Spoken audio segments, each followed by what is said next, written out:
Friends இப்போ என்னாச்சுன்னா நம்ம 1 kg பிளாக் ஃபாரஸ்ட் கேக் எப்படி பண்ணலாங்கிறத ஃபுல் வீடியோ பார்க்கலாம். ஃபஸ்ட்டு ஒரு மிஷின் பவுலில் 4 எக்கு உடச்சி ஊற்றிக்கலாம். அதுக்கப்புறம் சுகர் 140 கிராம் எடுத்து விஸ்கு போட்டு மிஷின் பவுலில் ஓட விடணும். அது நல்லா பீட் ஆகணும் சுகர் கரையிற வரைக்கும். அதில் ஒரு மூடி வெண்ணிலா எசன்ஸ் ஆட் பண்ணிக்கலாம், எக்கோட சுமல் இல்லாமல் இருக்க. இதில் பவர் வந்து 8, 9, 10 இருக்கும், அந்த ஸ்பீடில் ஓட விடணும்.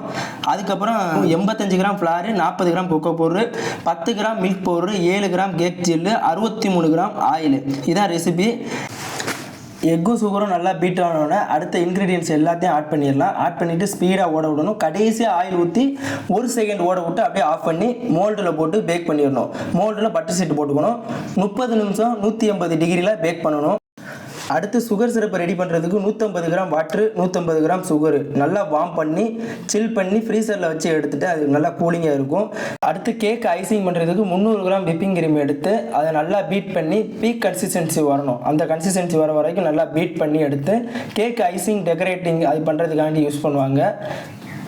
இதுவும் நல்லா ஸ்பீடாக ஓட விடணும். அதில் பவர் இருக்கும், 8, 9, 10 அந்த மாதிரி இருக்கும்.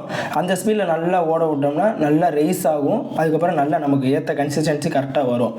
வர வரைக்கும் நல்லா பீட் பண்ணிவிட்டு அதுக்கப்புறம் இந்த மாதிரி தான் கன்சிஸ்டன்சி பார்த்துக்கோங்க. இதே மாதிரி வரும். வர வரைக்கும் நல்லா பீட் பண்ணணும். பீட் பண்ணிவிட்டு ஒரு பவுலில் எடுத்து வச்சுட்டு அடுத்து கேக் ஐசிங் பண்ணிடலாம். கேக்கு வந்து நமக்கு இது இல்லை, பிரெட் நைஃப் இல்லை கட் பண்ணுறதுக்கு. அதனால் கேக் ஸ்லைசர்னு ஒன்று இருந்துச்சு, அதை வச்சு கட் பண்ணதுனால கொஞ்சம் சரியாக வரல. அதுக்கப்புறம் சாக்லேட்டை நான் மெல்ட் பண்ணி 100 கிராம் மெல்ட் பண்ணி எடுத்துகிட்டு விப் க்ரீமோட மிக்ஸ் பண்ணி அந்த இதில் தான் ஐசிங் பண்ணேன். கேக்கோட டேஸ்ட் ரொம்ப சூப்பராக இருந்துச்சு. உண்மையிலே சீரியஸாக ரொம்ப சூப்பராக இருந்துச்சு. நானும் அப்படியே கேக்கெலாம் அப்படியே ஒன்று ஒன்றா மேலே எடுத்து வச்சு சுகர் சிரப்லாம் அப்ளை பண்ணி அந்த சாக்லேட் விப்பிங் க்ரீமில் டெக்கரேஷன்லாம் பண்ணி அப்படியே ஒவ்வொரு லேயராக பண்ணிக்கிட்டே இருந்தேன். பண்ணிவிட்டு மொத்தம் 4 லேயரு, எல்லா லேயருக்குமே சுகர் சிரப்பு அப்ளை பண்ணிடணும். அப்படின்னா தான் அந்த இது வந்து ஐஸ்கிரீம் கேக்குன்னு சொல்லுவாங்க. இந்த பிளாக் ஃபாரஸ்ட், ஒயிட் ஃபாரஸ்ட் இதெல்லாம் ஃப்ரிட்ஜில் வச்சு எடுக்கிறனால ஐஸ்கிரீம் கேக்குன்னு சொல்லுவாங்க. நல்லா டேஸ்ட்டெல்லாம் நல்லா சூப்பராக இருக்கும் அந்த கேக்கு. இந்த பிளாக் ஃபாரஸ்ட் கேக்கே கொஞ்சம் சரியில்லாமல் வந்திருக்கா, ஸ்பாஞ்சு ஐசிங்கு எல்லாமே. அதனால் நான் இன்றைக்கி ஒரு கேக்கு 1/2 kgயில் ஒயிட் ஃபாரஸ்ட் கேக் செஞ்சு நாளைக்கு காலையில் அந்த வீடியோ அப்லோட் பண்ணுறேன்.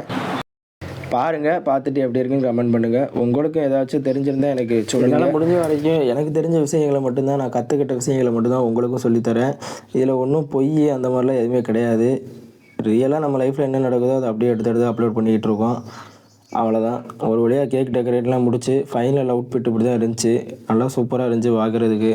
அந்த விப்பிங் க்ரீமில் ஐசிங் பண்ணுறது தான் கொஞ்சம் டெக்கரேட் நல்லா இல்லை, ஆனால் உண்மையிலே டேஸ்ட் வேறு லெவலில் இருந்துச்சுங்க.